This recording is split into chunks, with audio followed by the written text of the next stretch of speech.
actually means, how it actually works, or in context with cybersecurity, what that actually, I guess, the challenges that actually are presented by cybersecurity as it pertains to supply chain. But without further ado, let's get actually into it. I think supply chain is one of those challenges that more and more we end up seeing challenges popping up in the media. And that's really because we're living in an interconnected world.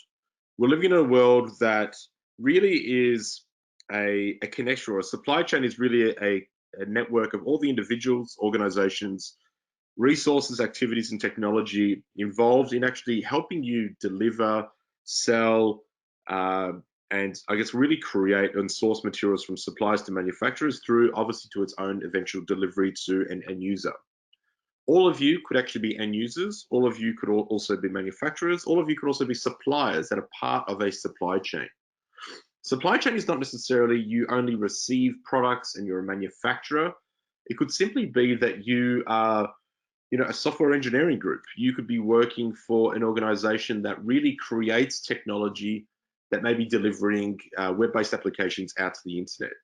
You could be going through a digital transformation journey that you're using technology or software to really get your systems and solutions out into the market. You start to think about what that really means is we are leveraging a very open, connected world where there are no borders, there's no boundaries between anything that we actually do. So how does cybersecurity really come into play here? Well, that's where you really need to think about that organizations are increasingly interconnected. And while this provides a variety of business benefits, it also comes with some security risks. Cybercriminals are very aware of these connections and are using them to access networks that are otherwise well protected.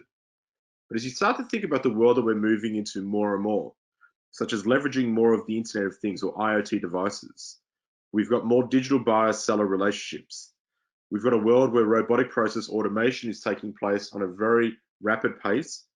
Vulnerabilities do exist that have the ability to cause cyber damages, and they're slowly increasing.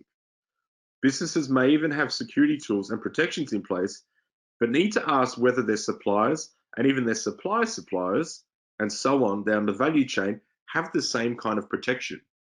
To use that old analogy or the old adage that, when back in the day when you had a castle, you built a moat around your castle and you really protected your own kingdom, which was your castle. These days, we store data in different places. We're leveraging resources from other different organizations.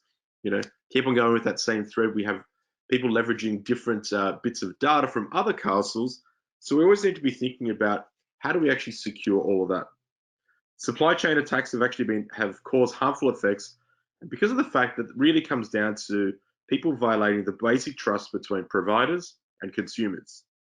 Hackers are dodging traditional cyber defenses to compromise software and delivery processes, and ultimately, this lets them disrupt large numbers of systems through a single attack, which leaves companies that use corrupted software that could fall victim to anything from a ransomware attack, loss of valuable proprietary information, and also be subject to commercial sabotage. And what that really comes down to is one key aspect: trust. Trust can also be something that we need to foster in a world where we have to trust our suppliers. There's also a world that we've lived in for so many years that we've always lived in this world of explicitly or even implicitly trusting people and systems that we connect to. But trust is actually a dangerous vulnerability that can be exploited by malicious actors. And I'm not trying to say that we need to live in a world that we don't trust anyone, but there has to be an element that we can't simply just provide trust. I think there has to be an element that we need to be able to really provide trust that's needed, but also have the ability that we can inspect and verify who is actually connecting to us, really authenticating some key aspects as to what is it that we're doing. I know that we live in a world where we've got developers that are creating software applications en masse, but there needs to be some sort of guardrails around how we do that. There are ways that we're looking for the cheapest, least cost compliant solutions that may form part of our actual value chain. And again, we need to be thinking about where have these supplies actually come from. So each time it always falls down to trust, and trust is something that is definitely eroded over time, but something that we must continue to work out. How do we still deliver value to our customers, without breaking more and more of our systems due to lack of trust or the breaking of trust that's there. If you think about examples, and this is obviously an example from a number of years ago that impacted Lenovo devices. What actually took place was there was an installation of adware known as Superfish in Lenovo notebooks. End users couldn't detect that it was malicious, nor would antivirus software that was installed on the system be able to detect it, because the software of this kind has actually been trusted since it was actually by default. Superfish software tends to be installed as a self-signed root HTTPS certificate that can intercept all encrypted traffic from every website a user visits. When a user visits a secure website, HTTPS website, the site certificate is signed and controlled by Superfish and falsely represents as the official website. Even worse, the private encryption key accompanying the Superfish signed TLS certificate appears to be the same for every Lenovo machine. Attackers may be able to use the key to certify imposter HTTPS websites that masquerade as Bank of America or any other bank that you may be using in your own country or any other destination on the internet. Under such scenarios, PCs that have Superfish rootkit certificate installed will fail to flag the site as forgeries, a failure that completely undermines the reason why HTTPS protection exists in the first place. This is one example of how we actually started to see that there was a trusted application installed on every single Lenovo notebook that simply caused an issue. If you cast your mind back a couple of years ago to the NotPetya threat, this is where we saw a NotPetya, which was a variant of the Petya ransomware that first became public, and people were actually skeptical, thinking that it was just simply a ransomware attack. It was first spread through a Ukrainian accounting software called MEDoc, where the MEDoc software servers had actually been compromised. So by providing trusted updates to each of their clients, this caused extensive damage to organizations not only in Ukraine, but across the world. The extent to which people believe could have cost up in excess of US $10 billion. Many organizations around the world that suffered from this included some of the largest shipping lines in the world that publicly said that they were exposed to the tune of $300 million just from damages from the NotPetya threat. NotPetya combined ransomware with the ability to propagate itself across the network, leveraging exploits that were targeting the Microsoft Windows systems and also propagating and exploiting the SMB service itself. NotPetya went out, gained administrator access on machines, and was able to leverage the power to commandeer other computers on the network to take advantage of the fact that people had very flat networks. Yet, from a cybersecurity standpoint, we've been saying that people should be doing network segmentation for more than 20 years. Yet another reason why we should be thinking about segmentation, in which administrators at one point can control other machines or sniff domain admin credentials present in memory until total control of the Windows network was achieved. So when I start to think about what does this really mean, and what are the challenges that are actually exhibit here? In a nutshell, cybersecurity in the supply chain cannot be viewed as an IT problem. Cybersecurity supply chain touches everything from sourcing to vendor management, supply chain continuity, quality, transportation, security, and many other functions across the enterprise, and require a coordinated effort to actually address. So firstly, the first point is really around how do we actually try and prevent everything? Firstly, this is not really a defeatist way to think about that you will be breached. When one starts to have the premise that the breach is inevitable, it changes the decision matrix on to the next step. The question next becomes just how do we prevent a breach, but also how do we mitigate an attacker's ability to exploit the information they have access and how they recover from a breach. Secondly, breaches tend to be less about technology failure and more about human error. IT security systems won't secure critical information, intellectual property, unless employees throughout the supply chain use secure cybersecurity practices. Thirdly, there should be no gap between physical and cybersecurity. Sometimes the bad guys exploit lapses in physical security in order to launch a cyber attack. By the same token that an attacker looking for ways into a physical location might exploit cyber vulnerabilities to get access. So what are some of the key supply chain risks that are actually out there? This is something that the list could keep on growing. Everything from compromised software, hardware purchase from suppliers. Many of you would have seen issues that were reported in the media or that were incorrectly reported in the media around fine-grained pieces of rice-looking chipsets that were actually embedded into hardware. Hardware compromises are possible, but it is something that is constantly talked about as to how you could actually do that and embed yourself in the supply chain. Compromised software, people relying on open source libraries, people relying on open source images, again, another challenge. The traditional way that some people think about supply chain is also physical access. Third parties getting access to your network, vendors remotely accessing systems, people physically getting access to the environment and potentially getting access to different types of systems. If I think back to the days where Edward Snowden caused challenges for the NSA, he was simply an NSA contractor who had admin rights, was able to traverse everything from the unclassified network to the high network, used a $100 piece of software that was able to trawl various different types of data that was across all three different domains simply because he was an administrator that was given rights and admin across all three different domains. Software security vulnerabilities exist and continue to exist all the time. Poor information security practices and lapsing in security policies can also be problematic for different organizations. Counterfeit hardware, hardware with embedded malware, again, another challenge. That example that I talked about with Lenovo and Superfish. And at the end of the day, people remotely accessing networks. That concept that people believe that everything is really focused on malware is the only way someone can really get inside the organization.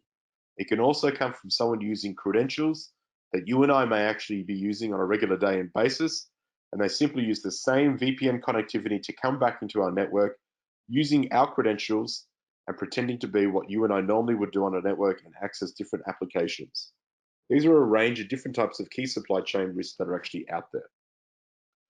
So hopefully that actually gives you a bit of an idea as to what some of these challenges actually are and how we can actually start to think about it. What I'd like to do now, or spend the rest of the session, is really focus on some of the recommendations and talk about some of these challenges.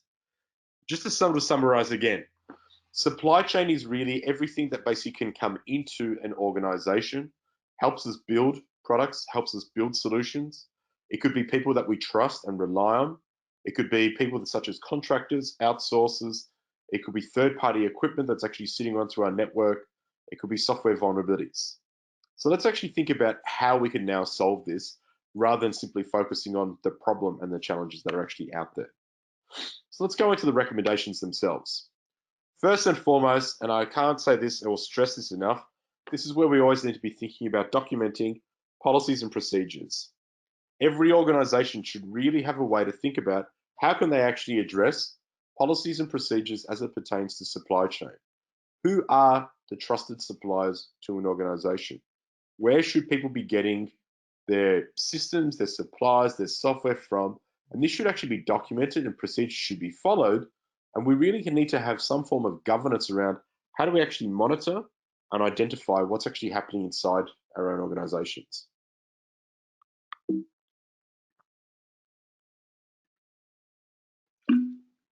In every organization, we definitely need to ensure that we've actually got some sort of supply chain risk council. What a supply chain risk council can really do is bring together key players that can provide a holistic and end-to-end supply chain risk management strategy. What that really means is you've got people that are cross-functional, people that can work across IT, they could work across sourcing, they could be people that are in your legal, your finance department, people that are cross-functional in a way that can really start to understand, one, how to actually rate and assess, as well as mitigate any vendor performance, whether it be financial, security risk, as well as any corporate social responsibility risk. There are definitely synergies here that we should be thinking about. How do we start to baseline security requirements for contracts? How do we integrate some of these security risks with other business risks so we can actually be upfront in our selection process and ongoing audits? Many of you, no doubt, have either responded to tenders, RFPs, RFIs, we should be thinking about how do we start to add some of these information or questions in there around how do we start to scrutinize the vendors that we work with as they're actually starting to provide services to us.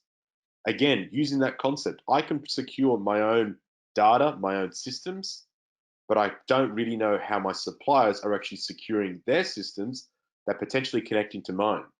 Or if I'm sharing information and data with them, how do we now actually ensure that they're actually securing their own information as well? An element that was really sort of focused on by Forrester, a leading analyst firm a number of years ago, talked about the concept of zero trust. And this is where the concept of zero trust is, firstly, people are not packets. People get access to different machines.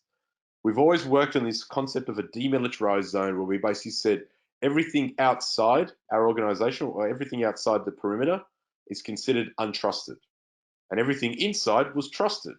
Well, the challenge is no one should really have any form of trust. We should treat everything on our network as completely hostile. And that's where zero trust really came into it, where we simply said, let's treat everyone exactly the same and remove any element of trust from those individuals. Because truly, people are not packets. And this is where we need to really think about how do we start to change this paradigm. Firstly, the whole concept around designing a zero trust network really is broken up into 4 key concepts. Firstly, you need to focus on the business outcomes. Focus on what the business needs to accomplish. Oftentimes, the network and security teams don't really map requirements to the business, resulting in security being seen as an inhibitor instead of actually an enabler. This is where I like to think that sometimes we need to understand what are our crown jewels and having the context of the people working closely together to work out what is really considered crown jewels. If I think about an organization who is a manufacturing firm, their bill of materials, their ERP system, they're probably considered crown jewels. If there was a company that was focused on pharmaceuticals, they would have a lot of intellectual property that they focused on research and development. So their own IP is something that's considered crown jewels. Think of crown jewels as something of value to you. And if you lost that, it has the potential to impact our business completely. So if the lights turned off, would our business suffer? This is where we need to really think about what are those business outcomes and start to secure all of that. The next key piece is really building out or designing from the inside out. Start by protecting the surface and design outwards from there by understanding the critical assets or data that you've actually worked out are your crown jewels, then the applications and the services that need to be protected. Think about it. When we've tried to design a modern network, we've always said there is a perimeter that is around the network. There could be like a simple line that basically demarcates what we are allowing versus not allowing inside our own organization. These days, the perimeter has not disappeared. We now have multiple perimeters. We have our data sitting in different locations. We need to be asking the question of where does our data sit? Who has access to it? How is it protected? Who's actually protecting those systems? Can they actually come back online as and when they're actually needed? The third piece is where we need to be thinking about, now we need to start to determine who and what needs access and enforce this by policy. Not everyone should get access to all different systems in the environment. Take the example of Edward Snowden again. He had access to all 3 different zones inside the NSA and was acting as a super administrator. There is no fundamental reason why someone should be using an administrative account across all 3 different secure zones. Every user in a modern world many years ago had the ability that they could have admin rights on their system. We should be thinking about privileged access management. How do we control who has access to what?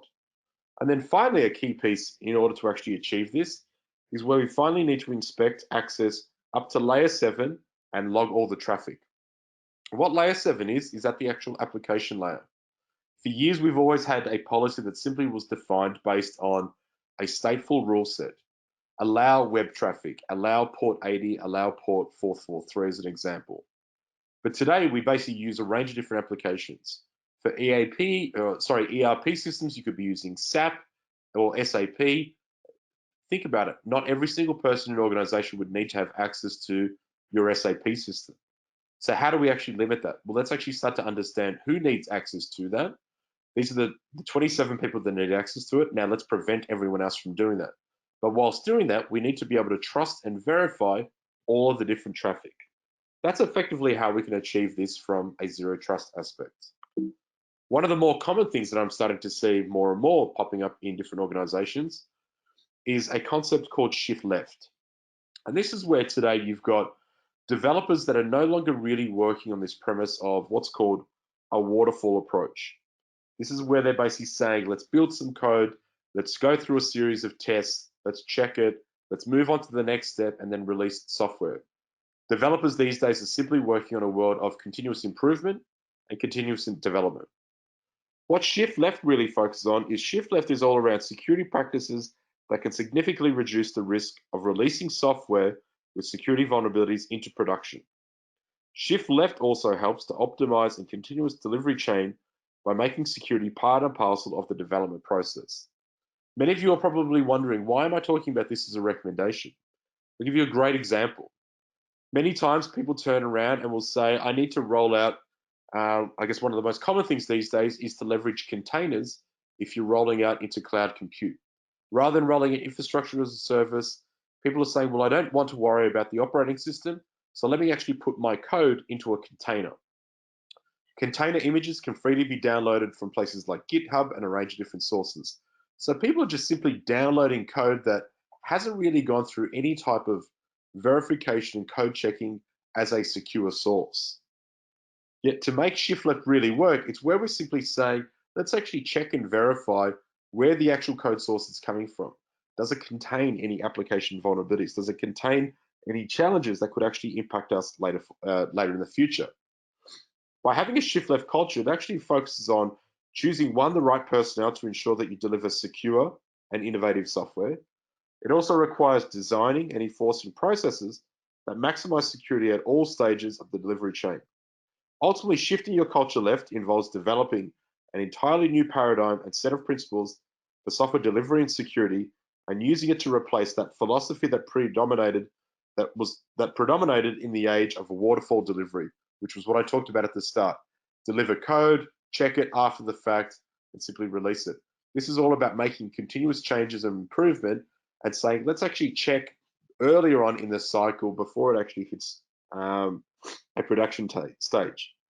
The shift left paradigm is relatively straightforward in that the driving idea is a process that software testing and security operations should take place early in the software delivery process rather than waiting until the software is in production or close to it. In other words, the goal is to move the processes left of the delivery chain. Questions that we should also be asking people, before I go into that one, the other point that I wanted to make here was, in a perfect software delivery world, everything would shift left and the number of security vulnerabilities and other problems that are introduced in the production software would decline to zero. In the real world, however, achieving absolute no production bugs is not realistic, but that doesn't mean you should never cease to reach that goal. So what are some of the questions that we should be asking? And these are things that I've just simply come out as questions that you should be asking every single one of your vendors. You should be asking this as they're actually going through an RFP process. You should be asking and verifying, are vendors and hardware design processes documented? Is it repeatable? Is it measurable? Are there any mitigations that are in place for any known vulnerabilities that are factored into product design? Think about IoT devices that you may actually be leveraging inside your own environment. Is there a way that they've actually gone through processes to identify any known vulnerabilities? Is there a way that someone could even verify if there's any vulnerabilities that actually exist on those devices? And secondly, if there are, is there a way they could even be updated as well? How does a vendor stay current on any emerging vulnerabilities? Again, using that example of IoT devices that are actually out there, they could be using binaries that could be 6 years old. And as software vulnerabilities exist more and more, zero-day vulnerabilities can exist and cause challenges. In the event there is a problem, how would you manage and monitor these in a production environment? Companies are starting to use a lot of questions like this to determine how risky their suppliers' cyber practices actually are. From a configuration management standpoint, what type of quality assurance and how is the code quality tested for vulnerabilities? What levels of malware protection and detection are actually performed during the code process? What physical security measures are actually in place, not only in your own organization, but also to how your suppliers could actually get access to your own systems?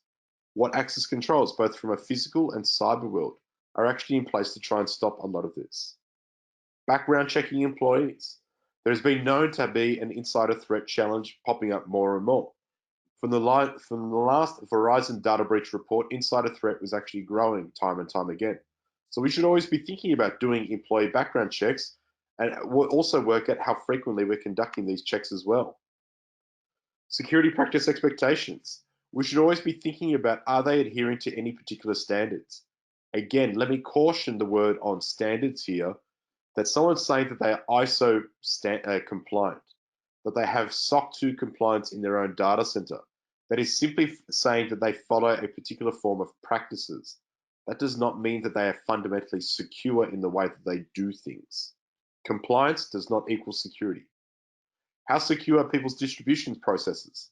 I used the example earlier of MEDocs, which was that accounting software from Ukraine that was basically compromised, and their own update mechanism was used to actually send out an update that compromised every single person's version of the MEDocs accounting software.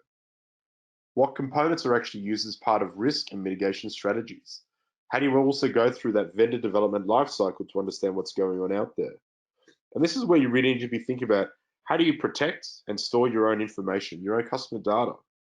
Is the data encrypted? How long is it retained for? How is the data destroyed when partnerships are dissolved?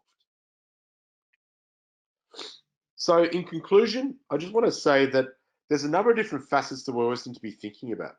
And this is where challenges could actually pop up more and more to basically start to work out what are some problems that could actually start to be exhibited in your own organization. What challenges could actually pop up and start to cause issues inside your own organization? Hopefully this was a little bit of view and provide a little bit more of a context and insight as to some of these implications that could be out there. But at the same time, also gave the ability that you could start to understand a little bit more about some of the things that you could also do in order to fix some of these challenges that could be popping up inside your own environment. So with that, thank you very much for your time. Really appreciate it. But in closing, I'd like to just sort of make a couple of remarks. Think about a couple of 3 key points that I really want to sort of focus on. Just a follow-up here. Review any internal and external security procedures that your own organization may have. Organizations should not only review their own internal infrastructure, but also how vendors and partners are actually securing their own. Number 2, establish any written security guidelines and controls. Cybercriminals may use the supplier's website to host malware, so you need to be thinking about, how do we ensure that we're protecting ourselves, and also how do our vendors actually secure that? Thirdly, training is absolutely imperative. Sharing security best practices with staff and vendors are always a key thing.